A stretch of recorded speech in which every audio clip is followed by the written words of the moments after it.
Hello नमस्कार दोस्तों। तो आपका स्वागत है हमारे चैनल पर। जैसा कि हम सभी जानते हैं कि हमारे आरआरबी ग्रुप डी के एग्जाम चल रहे हैं और आज हम लोग इसके कुछ जनरल साइंस के कुछ क्वेश्चंस के बारे में बात करेंगे। तो चलिए दोस्तों स्टार्ट करते हैं कुछ बहुत ही ज़्यादा इंपॉर्टेंट क्वेश्चंस के बारे में। तो पहले तो हम लोग फिजिक्स के क्वेश्चन के बारे में बात करेंगे, उसके कुछ इंपॉर्टेंट टॉपिक्स जैसे कि आपको दिए गए आपको तैयार करके एग्जाम में जाने, जैसे कि कार्य, ऊर्जा, गति के नियम, प्रकाश और विद्युत से संबंधित। आपको इस सारे टॉपिक को क्या करना, अच्छे से तैयार करना, फिर आपको एग्जाम्स में जाना है।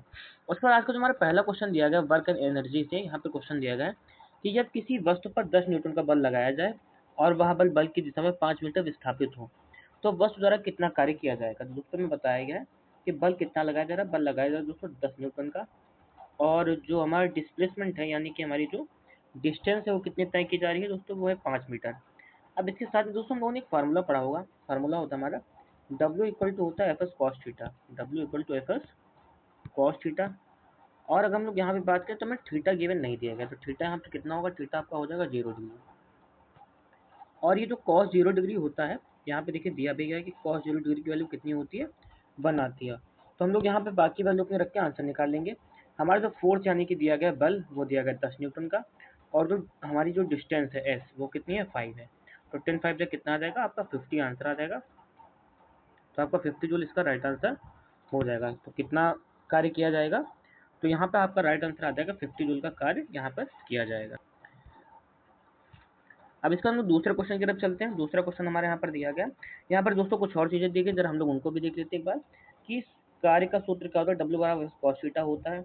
यहाँ पर सारी चीजें बताई गई हैं और यहाँ पर दिया गया है कि कार्य का SI मात्रक जूल होता है। ये आपके लिए इंपॉर्टेंट क्वेश्चन है कि जो हमारा कार्य होता है यानी कि वर्क, उसका SI मात्रक क्या होता है, वो जूल होता है। वेरी इंपॉर्टेंट आपके लिए क्वेश्चन है, आपके क्वेश्चन आपके एग्जाम में पूछा जा सकता है। इसके बाद आपका क्वेश्चन है प्रकाश का अपवर्तन से रिफ्लेक्शन ऑफ लाइट से। यहाँ पर दिया गया जब कोई किरण विरल माध्यम सघन माध्यम में प्रवेश करती है तो वह किस ओर मुड़ती है, तो वह अभिलंब की ओर क्या करती है दोस्तों, झुक जाती है। यहाँ पर दिया गया सघन माध्यम से प्रकाश की चाल कम हो जाती है जिससे किरण अभिलंब की ओर झुक जाती है।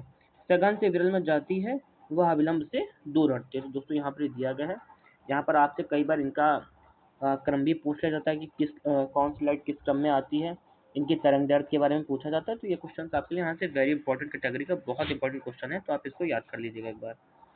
इसके बाद का जो हमारा अगला क्वेश्चन यहाँ पर दिया गया है कि ये रसायन विज्ञान का एक यहाँ पे क्वेश्चन दिया गया केमिस्ट्री का कि आवर्त सारणी, अम्ल क्षार एवं रासायनिक अपक्रियाएं, धातु व अधातु का एक क्वेश्चन यहाँ पर आपके सामने दिया जा रहा है। ये कुछ इंपॉर्टेंट टॉपिक आपके सामने दिए गए थे, आपको उनको तैयार करके जाना है। तो पहला क्वेश्चन हमारा पीरियोडिक टेबल से। यहाँ पर जो क्वेश्चन हमारा दिया गया है, तो हमारा जो क्वेश्चन है कि आधुनिक आवर्त सारणी किस वैज्ञानिक के नियम पर आधारित है। तो हमारा जो आधुनिक आवर्त सारणी है वो हेनरी मोसले के नियम पर आधारित है। इससे पहले मेंडलीफ ने आवर्त सारणी दी थी, किंतु वह परमाणु भार के आधार पर निर्धारित की गई थी, इसलिए वो तो अब नहीं है। अब जो हमारी आधुनिक आवर्त सारणी है वो हेनरी मोसले द्वारा दी गई है। तो यहाँ पर दिया गया हेनरी मोसले 1913 आधुनिक आवर्त नियम दिया, जिसके अनुसार तत्वों के गुणधर्म उनके परमाणु क्रमांक के आवर्ती फलन होते हैं। जबकि मेंडलीव ने क्या दिया था कि तत्वों का उनके परमाणु द्रव्यमान के आवर्ती गुणनफल होते हैं। तो वो उनकी सारणी में कुछ दोष पाए गए थे, इस वजह से उनकी सारणी वर्तमान में हम लोग फॉलो नहीं करते हैं। आधुनिक आवर्त में कुल 18 वर्ग तथा 7 आवर्त है। इसके बाद जो हमारा अगला क्वेश्चन दिया गया है प्रश्न नंबर 4 कि अम्ल क्षार और एवं पीएच मान का, यहाँ पर देखिए मानव रक्त का पीएच मान लगभग कितना होता है। तो मानव रक्त का जो पीएच मान होता है 7.4 होता है, यानी कि हल्का क्षारीय होता है। यहाँ पर जो कुछ और पीएच मान भी दिए गए हैं, आप उनको जरा एक बार देखिए ध्यान से कि शुद्ध जल का पीएच मान 7 होता है और ये उदासीन होता है। मानव रक्त 7.4 होता है, यह हल्का क्षारीय होता है। नींबू का 2.2 से 2.4 होता है और ये अम्लीय होता है। दूध का 6.4 से 6.6 तक होता है, यह हल्का अम्लीय होता है। यहाँ पर नीचे दिया गया है कि पीएच पैमाने की खोज सोरेनसन ने की थी। दोस्तों ये भी आपके लिए वेरी इंपॉर्टेंट कैटेगरी का एक क्वेश्चन आपके लिए बनता है। इसके बाद का जो हमारे जीव विज्ञान के कुछ इंपॉर्टेंट टॉपिक यहाँ पर दिए गए, कोशिका विज्ञान, मानव विज्ञान, क्रिया विज्ञान, रोग एवं विटामिन, आपको ये टॉपिक तैयार कर लेने हैं। इसके बाद है कि कोशिका की संरचना आखिरकार कैसी होती है। कोशिका की संरचना से क्वेश्चन है कि निम्नलिखित में से कोशिकांग को कोशिका का पावर हाउस यानी कि power house of the cell किसे कहा जाता है। तो जो power house of the cell होता है उसे हम लोग माइटोकॉन्ड्रिया को पावर ऑफ द सेल कहते हैं।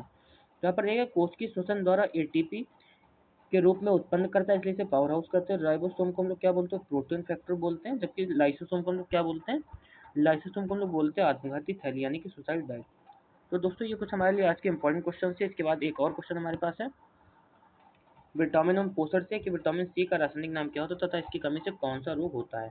तो विटामिन सी का जो रासायनिक नाम होता है वो होता है स्कॉर्बिक एसिड, और इसकी कमी से स्कर्वी रोग हमें हो जाता है। यहाँ पर दिया गया है कि खट्टे फल जैसे आंवला, नींबू, संतरा में प्रचुर मात्रा में विटामिन सी पाया जाता है।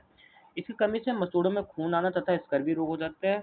विटामिन ए का जो रासायनिक नाम होता है वो होता है रेटिनॉल, इसकी कमी से रतौंधी रोग होता है। इसके बाद विटामिन बी वन का नेम होता है थायमिन, इसकी कमी से हमें बेरी रोग होता है। विटामिन डी का रासायनिक नाम होता है कैल्सीफेरॉल, इसकी कमी से हमें रिकेट्स रोग हो जाता है। तो दोस्तों ये कुछ हमारे इंपॉर्टेंट टॉपिक थे जिनके बारे में हम लोगों ने डिस्कशन किया। इसके अलावा जब आप एग्जाम देने जाओ तो एक बार आप इन पॉइंट्स को जरूर देख के जाएं कि भौतिक ज्ञान के यहाँ पर कुछ सूत्र दिए गए कि बल बराबर एफ इक्वल टू होता है एम ए, गतिज ऊर्जा होती है हाफ एम बी स्क्वायर, स्थितिज ऊर्जा होती है एम जी, जबकि पावर का जो फॉर्मूला होता है पी इक्वल टू होता है डब्ल्यू अपॉन टी। यहाँ पर कुछ रासायनिक सूत्र दिएगा, आप याद कर लीजिएगा। और यहाँ से कुछ इंपॉर्टेंट क्वेश्चन जो आपकी परीक्षा में बार बार पूछे जाने, तो आप इनको एक बार अच्छे से याद करके दोस्तों जाइएगा एग्जाम में, और आपके क्वेश्चन यहाँ से जरूर आएंगे। अगर आपको ऐसी और वीडियोस देखनी तो आप हमारे चैनल में जाकर वीडियोस को चेक करिए। Thank you.